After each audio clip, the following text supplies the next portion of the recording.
for the meetup. I'd like to thank everyone first who, the first part of the meetup, I'd like to thank people, or thank everyone who made it happen. And don't always thank the audience for showing up, but considering how rainy it was, thank everyone for coming out tonight. I'd also like to thank some of our speakers. A lot of them traveled, including some speakers who traveled from Seattle who their flights were very delayed and they showed up 10 minutes ago. We didn't know if they were going to be here until just now, so I'm glad everyone can be here. And I'd also like to thank our host, Bolt.io. I don't know if I want to be a jerk and tell them that it's actually a nut. It's not a bolt, it's a nut. I'm a former physicist, experimental physicist, so I have to point that out. Thank you a lot to Bolt. They are going to provide all the drinks, and the food is not here yet, but I've been told the pizza will be here imminently. So if Jeffrey's here, I'd like to hand him the microphone for a minute to talk about Bolt for a minute. Okay, I actually don't see him, so let me see. I'd like to just tell you about our next meetup. So we have generally 1 or 2 meetups per month. The next one is actually pretty interesting. It also has kind of a data science slant. So it is on February 27th at GoPro. And the 2 talks are troubleshooting deep neural networks from Josh Tobin and building a scalable experimentation framework from Alexander Ivanik from LinkedIn. I'm sorry for mispronouncing his name.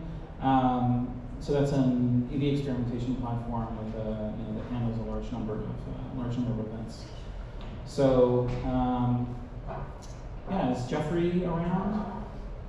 Anyone else from Bolt want to step in and say a few words? Okay, well, we'll let him say something at the end maybe. So the order of the talks are going to be switched around a little bit, but so actually going to start with the 3rd talk on the list. It's called, the title is Building an AI Engine for Time Series Data Analytics. And our speaker is Jian Chang from Alibaba.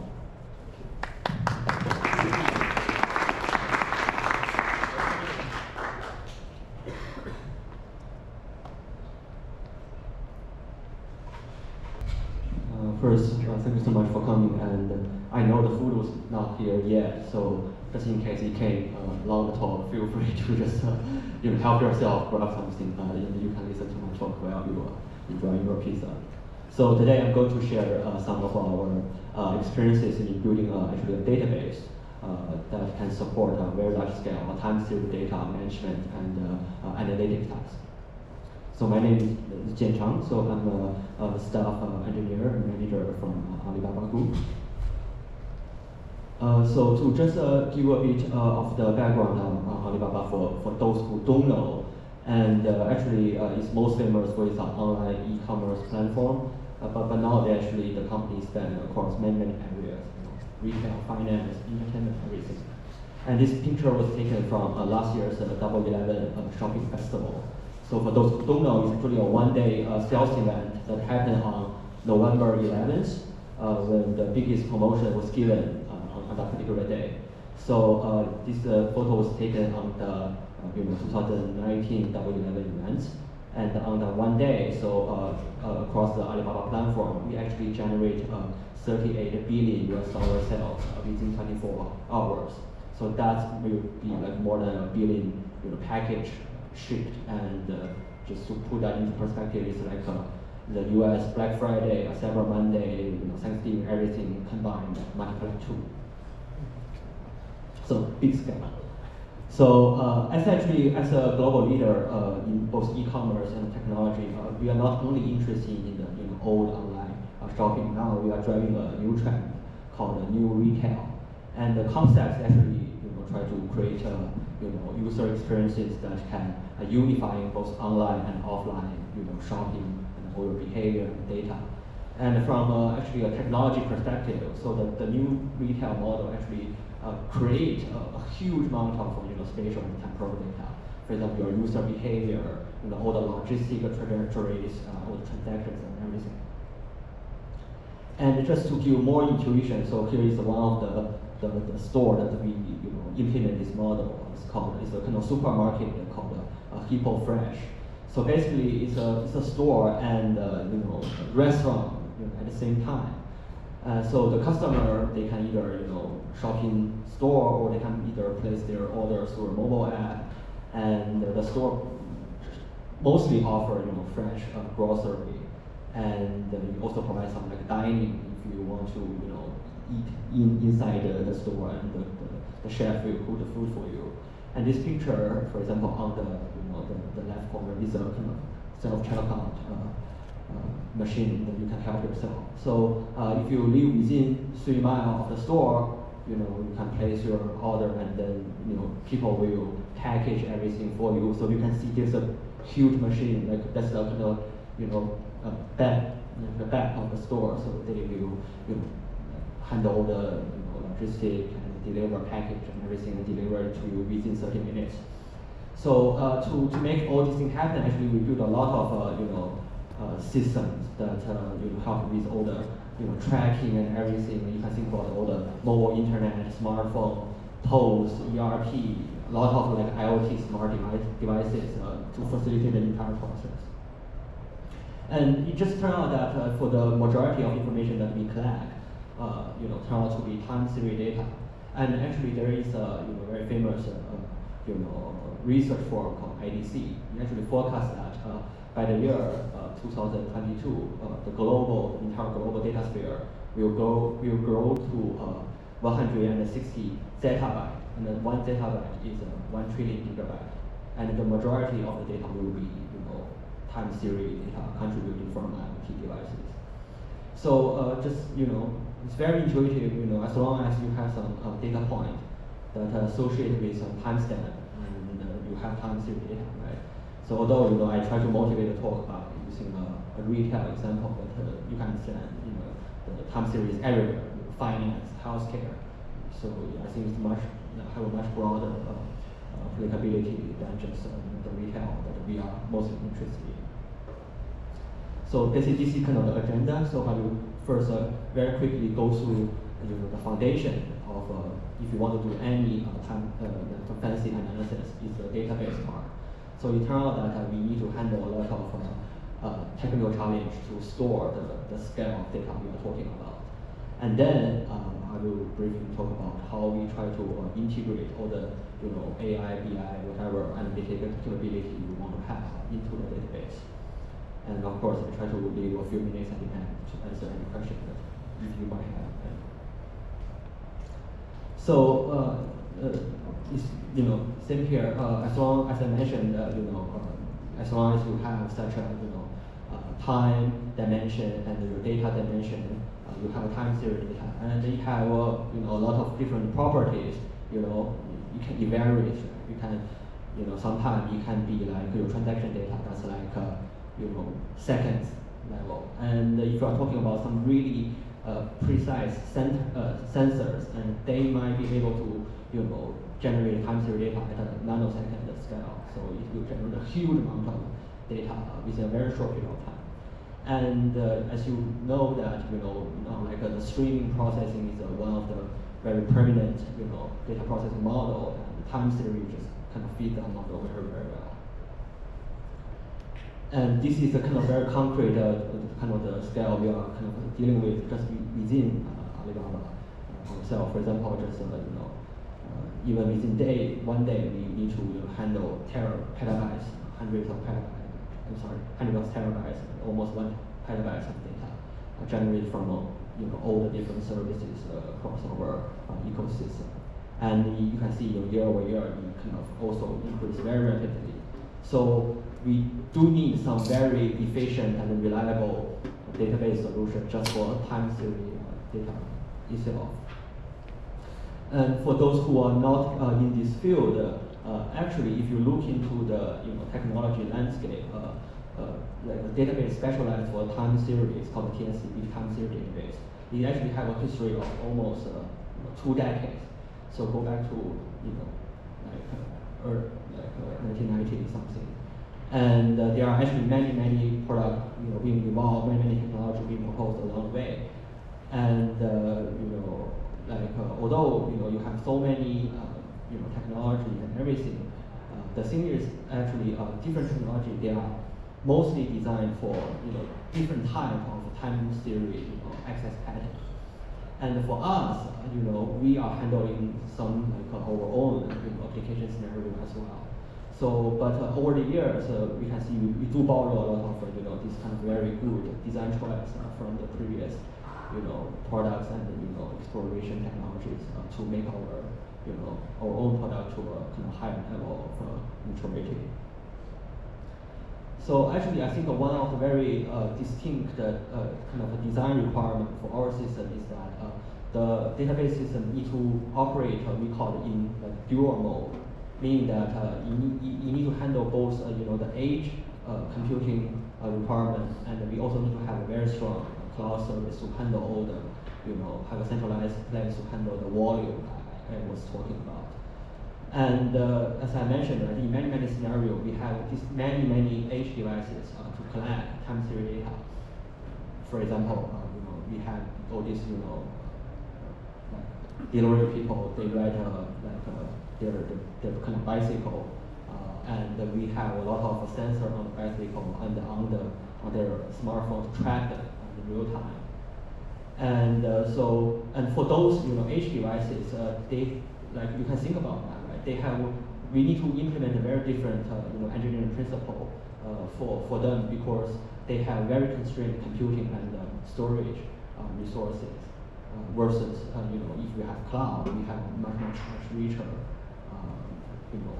power and the CPU, everything to utilize.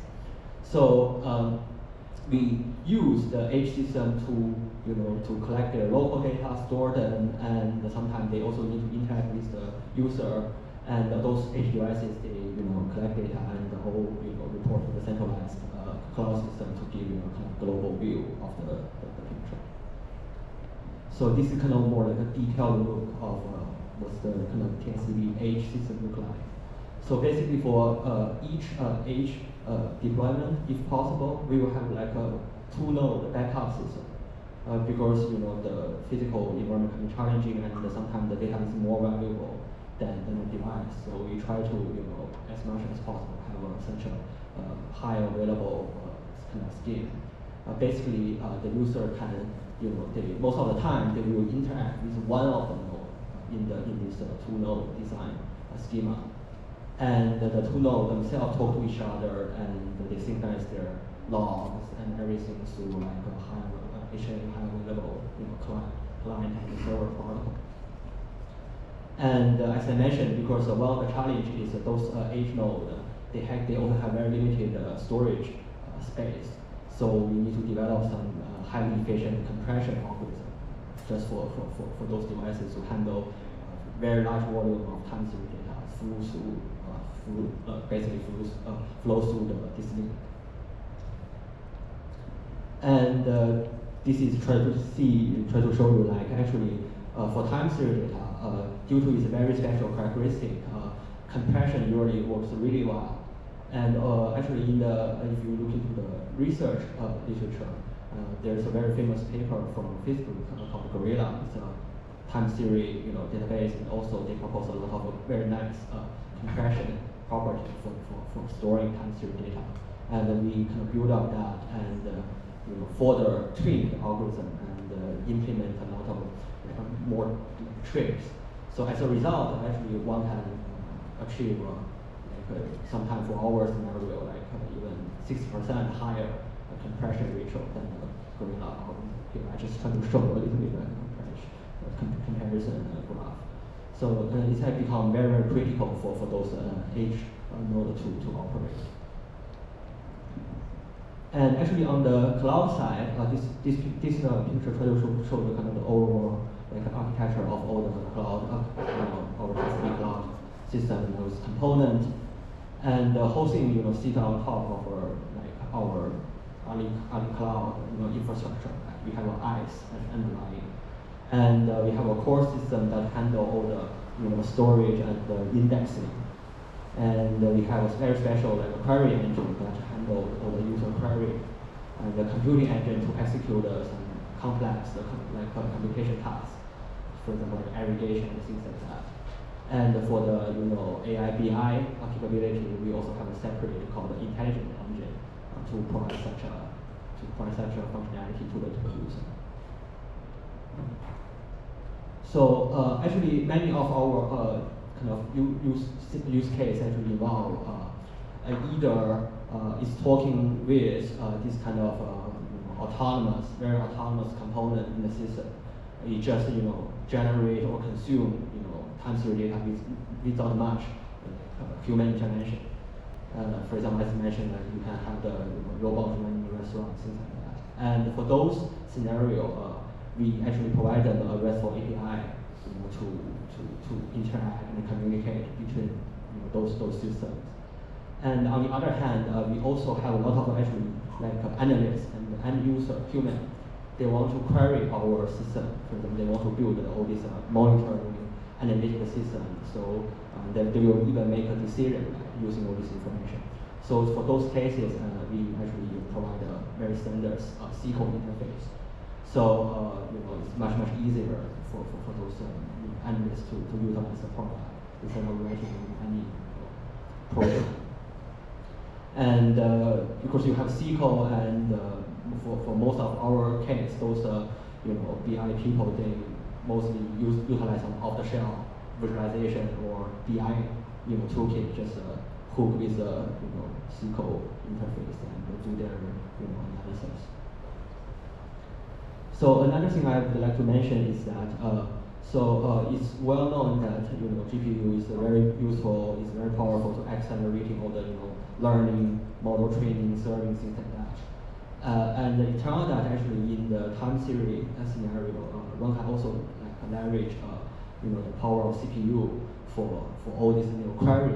For example, I mentioned we need to compress and decompress data, right?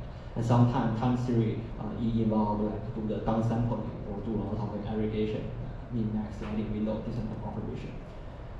So the real power of GPU is actually it can do this kind of massive level, very high level, like parallelism, right? To compute this simple algebra in a much better parallelism than CPU. And it just turned out that because most of the time when you have time series, you store your time series data in chunks, right? Partitioned mostly by the time. And if you have a big query that go across many very long time range, so actually you can kick off your query and use the GPU to process each of the block, the data block in parallel. So actually you actually make a very good utilize of the GPU. And we do have this option in our cloud service, and we actually be able to show that it actually very cost effective compared to CPU in many scenarios. So these slides I try to show the kind of comparison, right? For example, I try to show, for example, here I mentioned we compress our data in a database, and so when you decompress them, so you can decompress them independently for different disjoint time blocks, and by doing computing on GPU, we can actually have 30 times speed up, and even you consider the extra hardware cost. Actually, it makes sense, economy-wise. It's actually cheaper to run when you have a lot of data to process. It's actually a better system. So next, I just mentioned that's the foundation of how we store our time series data. Next, I'm going to go through kind of our design choice, where we try to integrate this analytic capability into time series database, and the challenge we try to address things like that. So if this is try to a very quick, kind of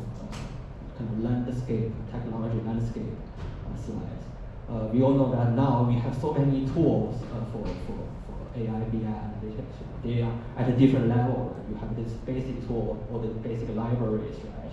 Very nice programming language for statistical, for all the analysis. And you can even have some cloud solution to do very simple end-to-end solution for the problem. Right? And there are also some traditional databases like HANA and some new one, NFD. They try to integrate this analytical capability in database as well. So one of the really challenge for any database system to do analytics, especially AI kind of or complex computation, is that for most of the time the user only use a database to store their data. And if they want to use the data from the database, the first step they need to take is to copy or query the data out of the database and into their user space. And this step is often very costly. And because I mentioned we have so many data even within one day, so when people do their modeling and all these analytical tasks, so all they can do is to make a trade-off, downsample the data, use a much smaller data set for their development, testing, evaluation. So and also the machine learning is often a very iterative process. You try and you try again, see whether you can improve.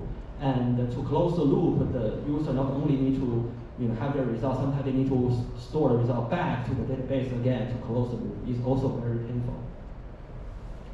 And the fundamental reason behind that is actually because the traditional database is very good at something called relational algebra.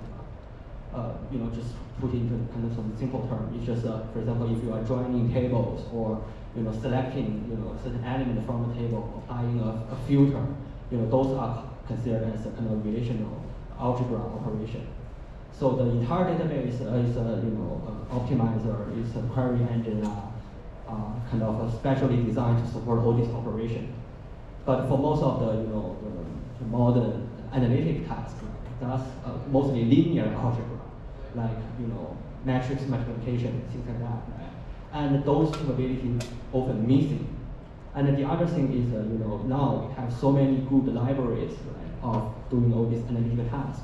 You really don't want to reinvent all these libraries. So the approach we take is try to have a kind of framework to support these two very distinct type of algebra operation. And so to really solve the problem is to really add those linear, this kind of linear algebra capability back to the database system. So you can just do everything within the system without really need to move the data, copy it everywhere, and things like that. So the crucial part to solve the piece is you need to have a kind of a common object definition inside the memory, so for most of the data science tasks, right, the first step you need to do is to select the data. So that's slice and dice, and that's actually the kind of the strength of the traditional database system. That's your kind of relational algebra operation. And after that, when you do the modeling, is the linear algebra kick in. So what we actually do is to have a kind of very common object in the memory that can talk with both systems. So the SQL engine actually queries things out in the format that the linear algebra interpreter, for example, Python interpreter, they can understand. So in this way, you kind of solve the problem of copy data everywhere. So now you can share this kind of intermediate data object and makes things much easier. So actually another challenge is that, so as I mentioned, for a lot of learning tasks, you want to leverage new resources, new hardware, GPU, FPGA, whatever you have. And but that may require some different programming languages, things like that. And to tackle this particular challenge, so I just try to mention some of the open source solution if you want to look into that. For example, we now have the NVIDIA Rapids, right? They can allow users to execute those data science pipeline end-to-end entirely on GPU. And so you don't need to write CUDA, primitive, low-level optimization yourself. Right? And another thing like the Apache Arrow is the very nice in-memory data exchange format that you can work between different computation engine, different language platform, so it can help things out quite a bit. So just follow what I just discussed. So here is kind of the architecture of kind of our design choice, right? So we have our kind of entire intelligence engine rely on the TSDB database for storage. So we then integrate all the kind of relational operation I mentioned provided by the database, and and the linear algebra computation for all the learning algorithm together, and we kind of implement this through the in-memory data object sharing mechanism I mentioned. And at the kind of platform level, so we can combine different computation resources, CPU, GPU, to boost the performance. And then kind of build up on about that, have a kind of full stack of the kind of distributed solution to support analytics, right? So you can manage your model training, serving, development, and so all the basics. Right? And at a kind of a service level, of course, a lot of our end users, they are just BI people. They know their use case very well. So we work with them very closely to build a little bit like a small, this kind of analytical apps, right? So they can just directly use the app instead of need to know too much of the kind of internal details. So talking about how we make sure the entire the data works and the computation, storage, they talk to each other. Before the talk, I will talk a little bit about the model selection for doing the time series, our experiences in that. So doing any analytics on time series is actually a topic that has been studied for decades. There are so many models, ARIMA model, ETS, STL, whatever, and most recently STM, deep learning model. We have a lot of things. And they serve different purposes as well. And for example, for our retail application, the most prominent use case is to do, for example, sales or some event forecasting to see what's the number going to be, in the next day or in the next hour, things like that. And the first step when we try to design such a forecasting algorithm is actually try to understand the potential feature of the time series data. And so there are, you can characterize, although it's just a kind of a signal, right? It kind of looks simple, but you can actually characterize such a signal using many dimensions. I just enumerate a few, for example, how random the signal is, what's the frequency, the composition look like, is there any long-term, short-term trend, is there linear, is there any seasonality, things like that. And I include this a few papers for reference. It's actually being shown that the different characteristic of your data actually, and also the assumption made by the algorithm, if they match, if the assumption made by the algorithm match with those characteristics of your data, then the algorithm will tend to work much better, right? So basically there's just no one size fits all, like best forecasting algorithm for all the data. You really need to know your data very well, and through its very unique features in your specific domain, then you can design your forecasting algorithm. Sorry to interrupt pizzas or not to stampede, but feel free. dying of hunger. Yeah, it's very hard to stand between food, free food. Okay. Another challenge actually in time series forecasting is that surprisingly, it's actually more difficult than recognizing cats and dogs, because because most of the time it's equivalent to predicting the future. So recognizing cats and dogs, kids can do that, but you can ask anybody to forecast the future. It's very difficult. And the fundamental reason is because sometimes there are just gonna be unknown, unpredictable events that's gonna happen, right? And there is a very famous 2x2 matrix to characterize all these different uncertainty. So basically the takeaway for this is trying to say there are always going to be error. So even you provide the so-called perfect solution to your end user, you won't. Sometimes you will, be different from the reality because you cannot foresee certain things that are going to happen. So in this case, as I mentioned, right, there are a lot of people, they expect AI because, for example, they can recognize human face, cats and dog 100%. They expect your forecasting algorithm to work as good as that. It's very, very tough. and it's very crucial to manage the expectation of the and we actually spend a lot of time try to quantify how predictable is your data, is your problem, and give them some of this kind of a quantitative number before answering their question. If I find that your data itself is completely random, then I will tell you beforehand, before even forecasting it. Right? It's just too hard. Or either you give me more information, or don't expect too much of a result, things like that. And another thing is that you don't want to give them one number. Just say, hey, this is going to be the sales number for tomorrow. Most of the time, you give them a distribution. What's the kind of for example, 90% confidence level. What's the upper bound, lower bound? So because a lot of decisions, actually, sometimes they just need to know, what's the boundary they're operating within. And if you're within a boundary, then okay. So that also helps a lot to think about the problem. And another challenge is because now we have so much new technology, deep learning, everything. There are, people always asking for fancier, more complicated, more expensive algorithm. Actually, I get this picture from a quite recent actually study. So there is a academia research being held kind of almost every decade. It's called computation.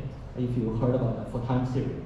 So for every decade, they try to collect as many as possible time series data, and they ask people to submit a solution to see what's the best solution, what's the best algorithm to, because the time series data being collected are from all sorts of domains. They have a variety of characteristics, and they want to see what's the best algorithm. And the short answer is that there's no best. Even the simplistic algorithm, sometimes they beat a deep learning solution a lot, surprising for a lot of the data set. It really depends on what's the assumption being made by the model and what's the characteristic of the data. But a lot of solutions, complicated model, they can be expensive. This graph trying to show, that's kind of based on their experiment. Sometimes it may take months to train billions of time series for using complicated model. And if a simpler model, it saves a lot of time, and they have very comparable, accuracy, surprisingly. So, when you try to deal with a real-time business, problem, for example, they just need real-time response. You probably think about what kind of algorithm choice you want to make to be the best, trade-off between complexity, computation, low resources, and accuracy. So this is kind of the takeaway message. We do try.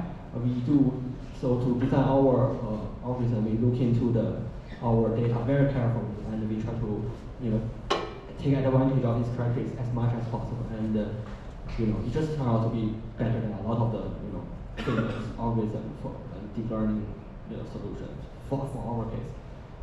I think that's one thing that we learned, from building this process and serving our internal customers. Okay, so this is just a very quick recap of what I just talked about. Thank you so much. And I think that's about the time, and I'm happy to take any questions if you. Thank you.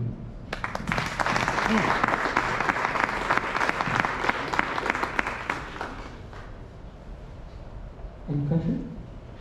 Yeah, I have a question. In the beginning, you have a slide. It looks like they have a redundant. Yeah. In the beginning, you have a slide. It looks like they have a redundant. Could you explain detail about that? When you say redundant, you mean which one? Which one? I can't show you. I mean, in the beginning, you have like. Move down. Move down. More. Oh, the higher level. Here. I think it looks like it's kind of Yes. a meter. Yes. Wide. It's a high available scheme. High availability, try to make sure the system can give higher Availability. It's like redundant. It's just one redundant, down yes. is one. I just, as I mentioned, so the user most of the time they only talk with the master node, and they do all the operation if nothing happens. Just in case the master node is down, they will like begin to talk with the slave node. Okay. All right. And generally speaking, if you're doing computer science, you should do a 3-node, HA. Because 2-node is doesn't give you much guarantee. But we don't have much resources in our edge computing, so we just made this kind of trade-off as well. So it doesn't satisfy any of the classic computer science theory, but it works. Okay, good. Thank you. I got one. So I'm a little confused on the last part where you have the SQL engine and the query engine and also the AI engine combined into the memory object. So, it's more efficient in that way, but at the same time, you constrain the application to very specific apps. Because if I'm using SQLs, I can express whatever I want using SQLs, and of course I can use different tools to do the training. So I get that flexibility. Of course, I get the efficiency. But once I you combine the two together. So in terms of like writing the application, you wouldn't just need SQL. SQL only help you to find the data, identify the data, locate the data, right? That's the part we utilize the SQL engine. But after you utilize that, so for the user perspective, think about that become like a Panda data frame that's already connect to a MySQL database. You already queried the thing out, but not in your memory, not in the memory of your laptop, but actually in the memory of the database. Then all the computation, if you do, for example, let's say NumPy multiplication, that also being computed inside the memory of the database. So that's what I'm talking about saving. If not doing this way, when you write like normally write Panda connect to MySQL, right? The data actually transferred from MySQL to your laptop memory. That Panda resident in here, right? So that's the place I'm saving. So the user also only write kind of like programming. They are programming, but nothing happened on their own laptop. So that's a little bit sounds like all the Oracle source procedures or applications exactly. both ways. Exactly. Yeah. Very similar. Any other question? So is this a managed service, first of all, in Alibaba? Yes, it is a managed service. My next question is, how does this compare to GCP or AWS time series databases and services like that? Yes, I didn't mention that too much. It's actually different technology. They are optimized for like this. I do try to show like a landscape. There are many words. So I do know, for example, there are time series database just optimized for nanosecond, storage. It does exist, and for example, for the most famous open source one I can mention, I think TSDB, right? Very widely used. They have a commercial version, they have everything, and they are not for that type of And for us, I mentioned the main thing is we have the two version, the H special version for the H node device. They need to work independently and also kind of coordinate with our cloud. So that's kind of a very specially designed system for our scenario kind of solution. Yeah. I hope I answered the question. Yeah. Thank you. You noted briefly on the popularity of stream processing, and I think we can model everything as a stream instead of batch now. With the rise of like these time series databases, would you say that these, like any database, could also now be modeled as a time series database, and that we're moving towards that? That's a very good question. So because at least for our time series database, you can see the data being stored time stamped, right? That's the data type we try to optimize. And most of our scenario are numerical values. We don't store a lot of like string text, image. We don't do that. But I think for a lot of the computation, it may require doing that type of computation, right? So, I can say that in Alibaba, that's why we purchased Flink as the kind of streaming engine, right? We purchased a commercial company behind that. They have their own space, right? To in the technology, right? So this is more specialized for a special type of data type, and doing, for example, all the compression I mentioned, they mostly work for numerical data. If you have like an image, probably you cannot compress, right? So it's not designed for that type of thing. Thank you. So speaking of compression, you mentioned a very interesting idea of XORing with the previous value under the assumption that the data is very similar. I can see a really pathological case where that's actually not true. And so my question is, do you guys do anything to attempt to detect whether the data is compressible before doing that?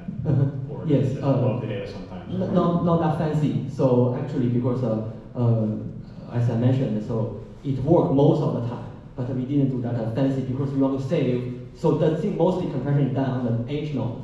So we just assume, at least for all of the IoT sensor data, they are at least continuous. It wouldn't change, drastically. So as long as you have some nice property, this type of answer works well.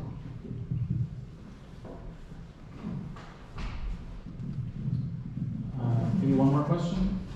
Yeah.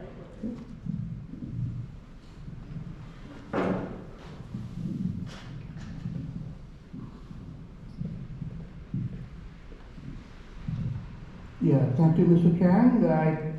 I wanted to ask you a question about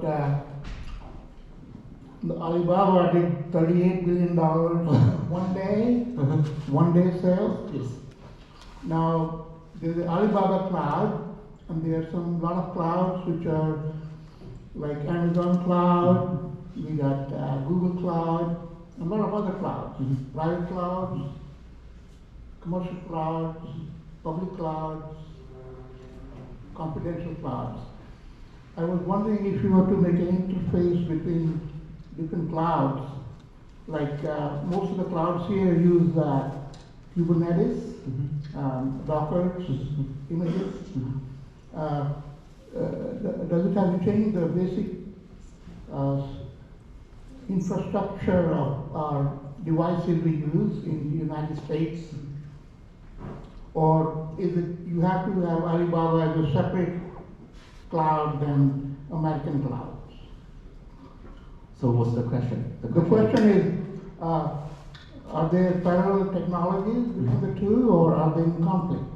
I don't think I can only talk about technology level. As far as I know, the big technology trends are very, very similar. It go across the country boundary. So as you mentioned, Kubernetes is definitely one of the biggest trends. And I can speak for for example, we work in database technology. Nowadays, a lot of users they don't buy cloud-based database product. They can just buy ECS here in Amazon and deploy. Just Kubernetes is this sort of image. It's very easy to manage, save a lot of money and things like that. We observe that trend as well in China. So powerful technology, barrier lower and lower for everybody to utilize the technology. Well, there's a lot of interaction between the user and the cloud, and there's a latency problems in the United States. How do you see 4G and 5G comparison between US technology and communication? That's all of my expertise, unfortunately. I'm not an expert in that, so I don't know that answer. Sorry. Okay, let's thank our speaker again. Thank you so much.